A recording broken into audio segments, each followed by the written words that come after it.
سلام. مواد لازم برای تهیه شیرینی شیری: شیر 300 میلی، شکر 315 گرم، سقه 3 گرم. شیر را داخل قابلمه می ریزیم. شکر را به همراه سقه اضافه می کنیم. هم می زنیم تا غلیظ شود. بعد که به این غلظت رسید از روی اجاق برداشته به مدت 10 تا 15 دقیقه با همزن برقی هم میزنیم.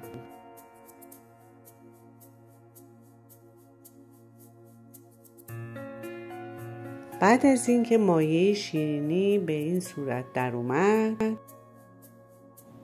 داخل ظرفی که قبلا چرب کردیم موادمون رو ریخته و صاف میکنیم.